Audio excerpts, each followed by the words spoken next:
Shalom, selamat malam Bapak Ibu yang dikasihi Tuhan. Mari kita berdoa. Bapa, di dalam nama Tuhan Yesus Kristus, terima kasih buat kesempatan malam hari ini untuk kami boleh belajar akan kebenaran firman-Mu. Mari Tuhan berkatilah hamba-Mu dan pakailah hamba-Mu. Di dalam nama Tuhan Yesus Kristus kami sudah berdoa. Amin.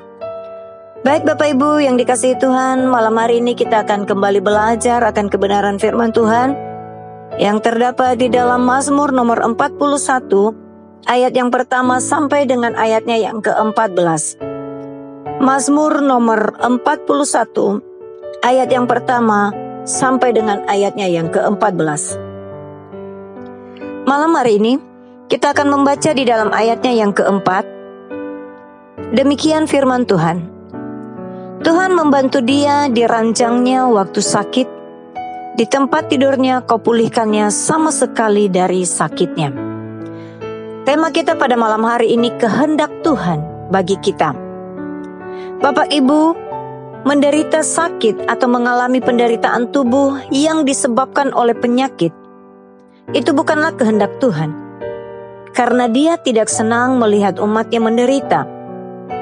Sama halnya ketika Ia melihat umatnya hidup dalam dosa. Itulah sebabnya Tuhan Yesus rela menanggung segala dosa dan penyakit kita melalui kematiannya di Bukit Golgota. Itu kita bisa lihat di dalam 1 Petrus pasal 2 ayat 24. Di sana dikatakan, Ia sendiri telah memikul dosa kita di dalam tubuhnya di kayu salib, supaya kita yang telah mati terhadap dosa, hidup untuk kebenaran, oleh bilur-bilurnya kamu telah sembuh. Dan di dalam surat Ibrani pasal 9 ayat 26b juga di sana dikatakan demikian. Dan Ia melakukan itu sekali dan berlaku untuk selama-lamanya. Ia hanya satu kali saja menyatakan dirinya pada zaman akhir untuk menghapus dosa oleh korbannya. Darah Kristus telah menyucikan segala dosa kita Bapak Ibu, dan bilurnya menyembuhkan segala penyakit kita. Hal ini menunjukkan bahwa dari pihak Tuhan memang sudah pasti Tuhan merancangkan kesembuhan bagi kita, dan harga untuk penebusan penyakit kita sudah dibayar olehnya di Kalvari. Tuhan Yesus telah menggenapkan keselamatan dengan sempurna, karena Ia sudah bangkit dengan kemenangan yang gilang gemilang, supaya barang siapa yang percaya kepadanya beroleh keselamatan, termasuk di dalamnya kesembuhan dan kesehatan.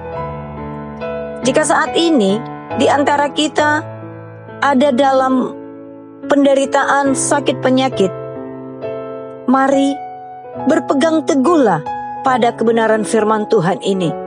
Tuhan mau menyembuhkan semua orang, setiap pribadi yang percaya kepadanya.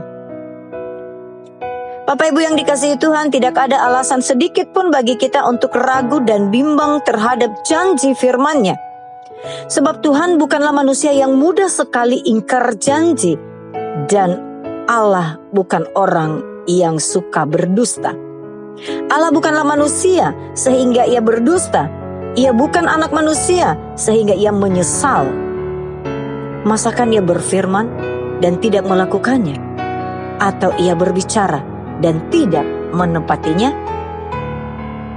Ketika kita memiliki keyakinan yang kuat bahwa Tuhan sanggup menyembuhkan sakit kita, menyembuhkan luka kita, menyelesaikan masalah kita, maka itu adalah langkah awal kepada kehidupan yang sehat. Hilangkan dari hati ini hal-hal yang menjauhkan kita dari kasih Allah. Jangan pedulikan bisikan-bisikan dunia yang berusaha melemahkan iman kita. Satu hal yang harus kita ingat Bapak Ibu yang dikasihi Tuhan, bahwa bagi Tuhan tidak ada yang mustahil. Bersama Dia kita bisa melewati semua rintangan, halangan yang menjatuhkan dan yang melemahkan iman kita. Sekali lagi bersama Tuhan kita pasti bisa, karena bagi Dia tidak ada yang mustahil. Amin. Tuhan berkati. Bapa di dalam surga, terima kasih untuk waktu dan kesempatan untuk kami boleh belajar akan kebenaran firman-Mu. Ajar kami Tuhan untuk boleh terus percaya bahwa hanya di dalam Engkau kami boleh mendapatkan kelegaan. Hanya di dalam Engkau kami boleh mendapatkan kesembuhan. Tuhan, jauhkanlah kami dari hal-hal untuk tidak percaya kepadamu. Tetapi biarlah kami boleh terus memandang hanya kepadamu Tuhan. Terima kasih untuk pengorbanan-Mu yang begitu besar hanya untuk menyelamatkan kami. Di dalam nama Tuhan Yesus Kristus, kami sudah berdoa dan mengucap syukur. Amin.